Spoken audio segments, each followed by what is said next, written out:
Hello students, today we learn about sex determination in other animals. आज के इस video में हम लोग यह जानेंगे कि किस प्रकार से अन्य जंतुओं में जो संतानें पैदा होती हैं, कोई नर हो जाती है अथवा कोई मादा हो जाती है। अन्य जंतुओं में लैंगिक लक्षणों के निर्धारण के संबंध में बताने से पूर्व मैं आपको मनुष्य में किस प्रकार से लक्षणों का निर्धारण होता है इसके संबंध में बता दूं। जैसे आपको यह पता होगा कि मनुष्य में गुणसूत्रों की संख्या 46 होती है, यानी मनुष्य की प्रत्येक दैहिक कोशिका में 46 क्रोमोसोम्स होते हैं और किसी भी जीव जाति में गुणसूत्रों की संख्या, उनकी आकृति, माप और विन्यास यह उस जीव जाति का जातीय कैरेक्टर होता है और यह किसी दूसरी जाति से सर्वथा भिन्न होता है। और किसी भी जाति में गुणसूत्रों की संख्या, आकृति, माप और उनके विन्यास का एक निश्चित समूह होता है, एक निश्चित समुच्चय होता है गुणसूत्रों का। उसी गुणसूत्रों के समुच्चय को ही उस जीव जाति का कैरियोटाइप कहा जाता है और यह कैरियोटाइप एक जाति का दूसरे से सर्वथा भिन्न होता है। जैसे मैं बात करूं मनुष्य की, तो हमने आपको बताया है कि मनुष्य के प्रत्येक दैहिक कोशिका में गुणसूत्रों की संख्या 46 होती है और यह गुणसूत्र सदैव जोड़ियों के रूप में व्यवस्थित होते हैं। अतः मनुष्य की प्रत्येक दैहिक कोशिका में कुल 23 जोड़े गुणसूत्र होते हैं। यह गुणसूत्र सदैव जोड़े के रूप में व्यवस्थित होते हैं, यानी यह मनुष्य में प्रत्येक दैहिक कोशिका में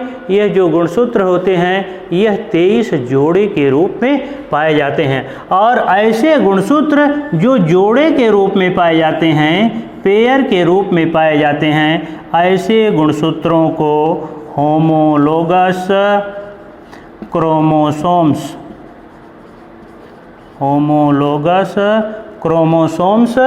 कहा जाता है, सम गुणसूत्र कहा जाता है। और प्रत्येक जोड़ी के सम गुणसूत्रों में से एक गुणसूत्र पिता से संतान को शुक्राणुओं द्वारा प्राप्त होते हैं और जोड़ी का एक गुणसूत्र, प्रत्येक जोड़ी का एक गुणसूत्र मां से अंडाणुओं द्वारा संतान को प्राप्त होते हैं। जो मनुष्य में गुणसूत्र हैं यह 23 जोड़ियों के रूप में व्यवस्थित होते हैं। प्रारंभ के 1 से 22 जोड़ी के जो गुणसूत्र होते हैं इनको ऑटोसोम्स कहते हैं और यह ऑटोसोम्स पर उपस्थित जीन्स शरीर के दैहिक लक्षणों का निर्धारण करते हैं, इसलिए इनको बॉडीसोम्स अथवा सोमैटोसोम्स भी कहा जाता है। जो 23वीं जोड़ी का गुणसूत्र होता है इसको एलोसोम्स या हेटेरोसोम्स कहा जाता है,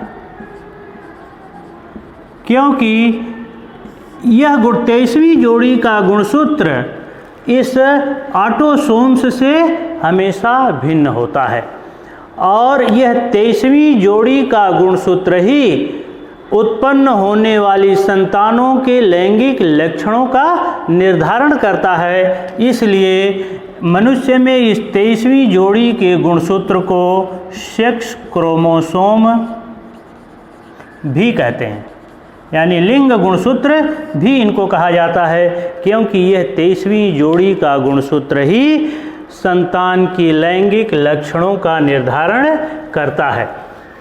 जैसे मनुष्य के पुरुष में आप देखिए, पुरुष में कुल 22 जोड़े ऑटोसोम्स होते हैं प्लस 23वीं जोड़ी का जो गुणसूत्र होता है, जिसको लिंग गुणसूत्र कहा जाता है, यह लिंग गुणसूत्र असमान होता है। इसको X और Y संकेताक्षरों द्वारा प्रदर्शित किया जाता है।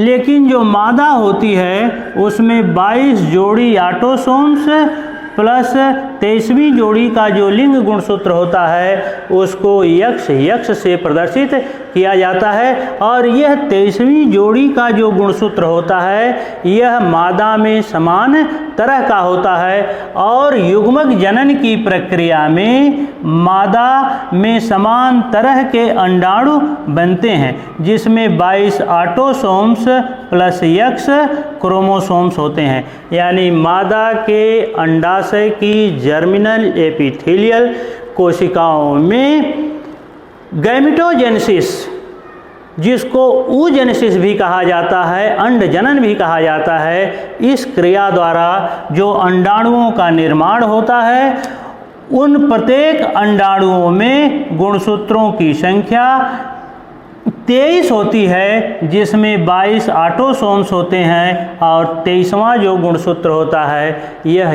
X से प्रदर्शित किया जाता है, जिसको लिंग गुणसूत्र कहा जाता है।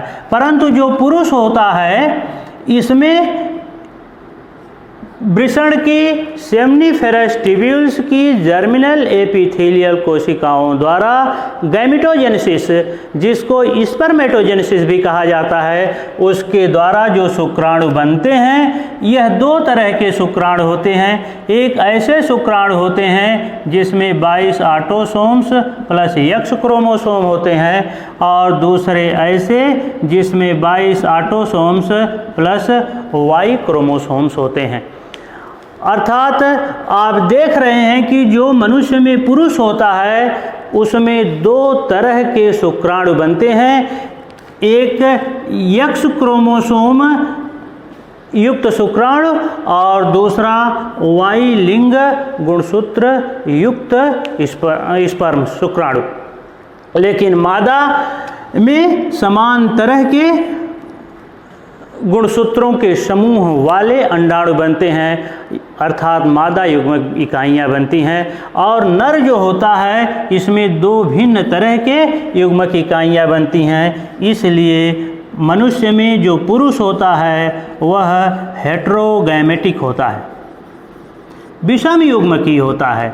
लेकिन जो मादा होती है यह होमोगैमेटिक यानी समयुग्मकी होती है, क्योंकि युग्मक जनन की प्रक्रिया में यह समान तरह के अंडाणुओं का निर्माण करती है। और पुरुष को विषम युग्मकी अर्थात हेटेरोगैमेटिक इसलिए कहा जाता है कि जो उसमें स्पर्म्स बने हैं या तो उसमें X क्रोमोसोम जो लिंग गुणसूत्र हैं यह होंगे अथवा Y क्रोमोसोम्स लिंग गुणसूत्र होंगे। और यदि यह X क्रोमोसोम युक्त स्पर्म मादा के अंडाणु को निषेचित करता है तो जो जाइगोट बनता है उसमें गुणसूत्रों का समूह 22 जोड़े ऑटोसोम्स यानी 44 ऑटोसोम्स प्लस X क्रोमोसोम्स का समूह जाता है। और यह जो X क्रोमोसोम युक्त यानी जिस युग्मनज में लिंग गुणसूत्र X होते हैं उनमें अंडाशयों का विकास होता है और उत्पन्न होने वाली संतान मादा होती है। लेकिन यदि Y क्रोमोसोम युक्त शुक्राणु ने इन अंडाणुओं का निषेचन किया है तो जो युग्मनज बनते हैं उसमें 44 ऑटोसोम्स प्लस XY क्रोमोसोम्स का समूह होता है। और जिस किसी भी युग्मनज में Y क्रोमोसोम्स होते हैं उनसे विकसित होने वाले भ्रूण में वृषण का निर्माण होता है, टेस्टिस का निर्माण होता है और इस तरह से यह उत्पन्न होने वाली संतान नर होती है। मेरे इतने बताने का मात्र मतलब यह है कि जो मनुष्य में जो पुरुष होता है वह विषम युग्मकी होता है और जो मादा होती है वह सम युग्मकी होती है। ठीक इसी तरह का लिंग निर्धारण अन्य स्तनियों यानी मनुष्य भी स्तनधारी वर्ग का जंतु है और ठीक इसी प्रकार का लिंग निर्धारण जैसा कि मनुष्य में होता है इसी प्रकार का लिंग निर्धारण अनेक स्तनियों जैसे गाय भैंस बकरियों से चीता कुत्ता बिल्ली हाथी गुणसूत्रों की संख्या अलग हो सकती है लेकिन ठीक इसी प्रकार से लिंग गुणसूत्रों द्वारा जो उत्पन्न होने वाली संतान है उसी प्रकार से इसमें लिंग भेद होता है जैसा कि मनुष्य में होता है। हाँ, तो ठीक इसी प्रकार का लिंग भेद अन्य स्तनियों अधिकांश कीटों एवं उभयचरों एक लिंगी पौधों एवं कुछ मछलियों के गुणसूत्रों में वैसा ही होता है जैसा कि मनुष्य में लिंग भेद होता है। परंतु पक्षियों सरीसृप वर्ग के जंतुओं कुछ कीट पतंगों एवं तितलियों तथा कुछ उभयचरों एवं कुछ मछलियों में यह भेद उल्टा होता है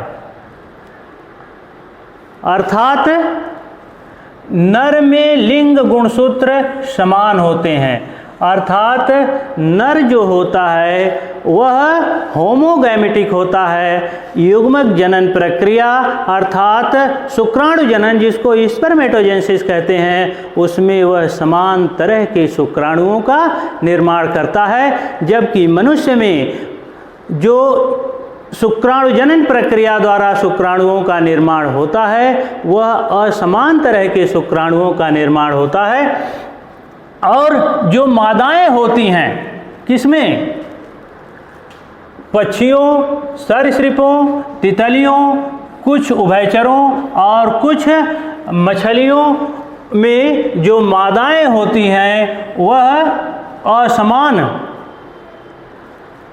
होते हैं। इस प्रकार से जो मादाएं होती हैं वह हेटेरोगैमेटिक होती हैं यानी कुछ पक्षियों में सरीसृपों में कीट पतंगों तितलियों उभयचरों एवं कुछ मछलियों में जो पुरुष होता है वह होमोगैमेटिक होता है और जो मादा होती है वह हेटेरोगैमेटिक होती है यानी इनमें मछलियों में नर समयुग्मकी होता है और जो मादा होती है यह विषम युग्मकी होती है। मैं एक उपयुक्त उदाहरण के माध्यम से आपको डायग्रामेटिक रिप्रेजेंटेशन इसका कर दे रहा हूँ। जैसे आप उदाहरण लीजिए बर्ड्स में यानी पक्षियों में आप उदाहरण लीजिए।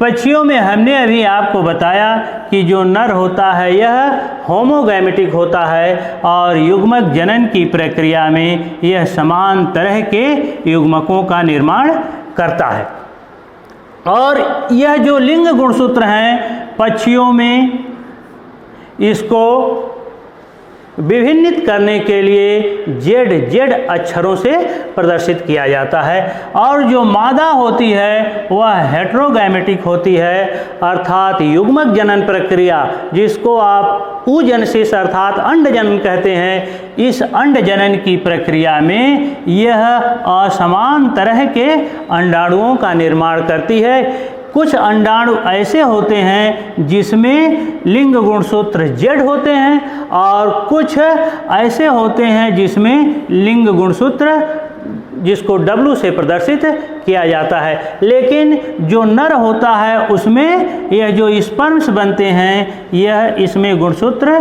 समान तरह के होते हैं। यदि नर का स्पर्म ऐसे अंडाणु को निषेचित करता है जिसमें लिंग गुणसूत्र जेड प्रकार के हैं तो उत्पन्न होने वाला इससे जो जाइगोट होगा उसमें लिंग गुणसूत्रों का समूह जेड होगा और इन जाइगोट से विकसित होकर के बनने वाला भ्रूण और फिर उससे बनने वाली संतान नर होगी। परंतु यदि पक्षियों में और सरीसृपों में, कुछ उभयचरों एवं मछलियों में इसका स्पर्म, नर का स्पर्म ऐसे अंडाणु को निषेचित करता है जिसमें लिंग गुणसूत्र W तरह के हैं।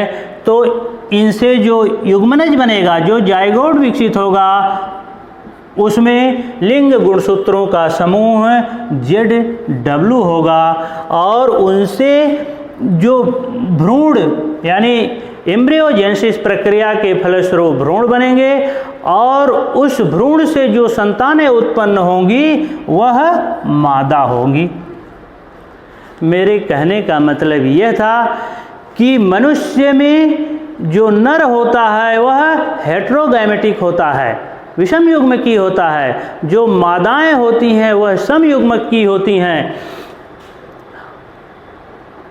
इसी तरह का लिंग भेद अधिकांश कीटों, अधिकांश स्तनियों, उभयचरों और सभी एकलिंगी पौधों एवं कुछ मछलियों में होता है। परंतु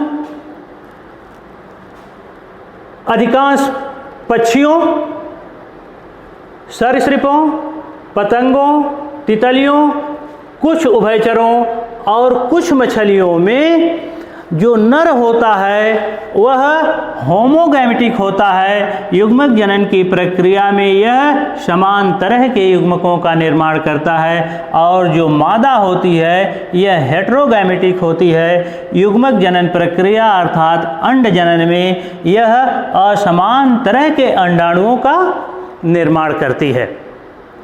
इस तरह से हमने आपको मनुष्य और अन्य जंतुओं में किस प्रकार से सेक्स डिटर्मिनेशन होता है इसके संबंध में हमने आपको बताया।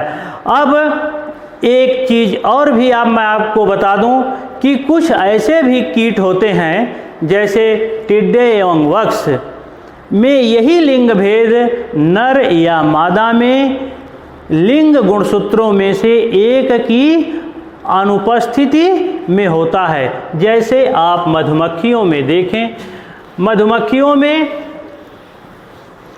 जो नर का विकास होता है वह अनिषेचित अंडे से होता है और इसमें लिंग गुणसूत्रों का समूह X0 होता है।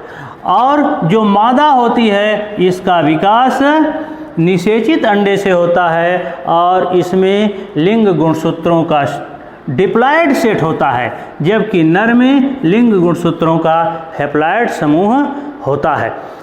अर्थात जो नर होता है वह, जिसको मधुमक्खियों में ड्रोन्स कहते हैं, यह अनिषेचित अंडे से विकसित होता है। हैप्लॉयड नंबर ऑफ क्रोमोसोम्स इसमें होते हैं। जो मादाएं होती हैं इसमें लिंग गुणसूत्रों का जो समूह होता है यह डिप्लॉयड होता है और यह निषेचित अंडे से विकसित होती हैं। नर केवल प्रजनन क्रिया में यानी भाग लेता है, लेकिन जो मादाएं होती हैं जिसमें डिप्लॉयड सेट ऑफ क्रोमोसोम्स होते हैं, यदि इन के लार्वा का पोषण छत्ते के सबसे बेशकीमती पदार्थ रॉयल जेली से पर्याप्त मात्रा में होता है तो इस निषेचित अंडे से बनने वाले लार्वा और उससे उत्पन्न होने वाली मादा संतान क्वीन बनती है, रानी मक्खी बनाती है और यही रानी मक्खी में केवल अंडे देने की क्षमता होती है। परंतु यदि इस निषेचित अंडे से, जिसमें डिप्लॉयड सेट क्रोमोसोम्स होते हैं लिंग गुणसूत्रों के, यदि इनका पोषण पर्याप्त मात्रा में रॉयल जेली से नहीं होता है तो इस निषेचित अंडे से विकसित होने वाली मादाएं श्रमिक मक्खियां बनाती हैं। और श्रमिक मक्खियों की बहुत सारी कैटेगरी है। जैसे कुछ ऐसी मक्खियां होती हैं जो छत्ते के सबसे बाहरी सतह पर पाई जाती हैं और उनका कार्य केवल इतना होता है कि वह छत्ते की सुरक्षा करती हैं, वह शत्रुओं से छत्ते की सुरक्षा करती हैं। और उन्हीं जो रक्षक मक्खियों में, उन्हीं रक्षक मक्खियों में ही केवल डंक निकलते हैं। यानी जो सिपाही मक्खियाँ होती हैं छत्ते की, वह मादा मक्खियाँ होती हैं, लेकिन उन मादा मक्खियों का पोषण रॉयल जेली से पर्याप्त मात्रा में नहीं हुआ, इसलिए उनमें अंडे देने की क्षमता नहीं आई। लेकिन जिन निषेचित अंडों और लार्वा का पोषण पर्याप्त मात्रा में रॉयल जेली से होता है, वह क्वीन बनाती है और वही अंडे देती है। और श्रमिक मक्खियों की जो कैटेगरी है उसमें कुछ ऐसी भी मक्खियाँ होती हैं जिनको सर्चर बीज कहा जाता है, खोजक मक्खियाँ कहते हैं। यह मक्खियाँ छत्ते से दूर जाकर के भोजन स्रोत का पता लगाती हैं। छत्ते से किस दिशा में कितनी दूरी पर भोजन स्रोत है इसका पता लगा करके वह आकर के छत्ते में पाई जाने वाली दूसरी मादा मक्खी, जिसको संग्राहक मक्खी कहा जाता है, कलेक्टर बीज कहा जाता है, इस कलेक्टर बीज को यह सूचना देती हैं और संग्राहक मक्खियाँ जाकर के उस भोजन स्रोत से भोजन पुष्पों के रस को ला करके छत्ते के कोष्ठकों में रखती हैं। कुछ ऐसी भी मादा मक्खियाँ होती हैं जिनमें अंडे देने की क्षमता नहीं होती है और वह क्या करती हैं, लार्वा की देख रेख करती हैं और मादा मक्खी की सेवा शुश्रूषा करती हैं। मादा मक्खी जिसको रानी मक्खी छत्ते की कहा जाता है और यह रानी मक्खी की सेवा शुश्रूषा करती हैं। ऐसी मक्खियाँ नर्स बीज कहलाती हैं, धाय मक्खियाँ कहलाती हैं। यहाँ तक भी वैज्ञानिकों ने देखा है कि यह जो धाय मक्खियाँ होती हैं, यह अपने पैरों से मादा रानी मक्खी के शरीर की सफाई करती हैं, उसको कंघी करती हैं, उसके पंखों को, उसके शरीर को साफ करती हैं। लेकिन प्रायः एक छत्ते में एक ही रानी मक्खी होती है और कई ड्रोन्स हो सकते हैं, कई नर मक्खियाँ हो सकते हैं। लेकिन जो मादाएं मक्खियाँ होती हैं जिनमें अंडे देने की क्षमता नहीं है, वह कई तरह की होती हैं। जैसे हमने आपको बताया कि धाय मक्खियाँ होती हैं, संग्राहक मक्खियाँ होती हैं, खोजक मक्खियाँ होती हैं और छत्ते की सुरक्षा करने वाली रक्षक मक्खियाँ भी होती हैं। अब नेक्स्ट वीडियो में हम आपको यह बताएंगे कि किस प्रकार से जुड़वा बच्चे पैदा होते हैं, यानी ट्विंस बच्चे किस प्रकार से उत्पन्न होते हैं जीवों में। इसके संबंध में हम लोग अध्ययन करेंगे। Thank you.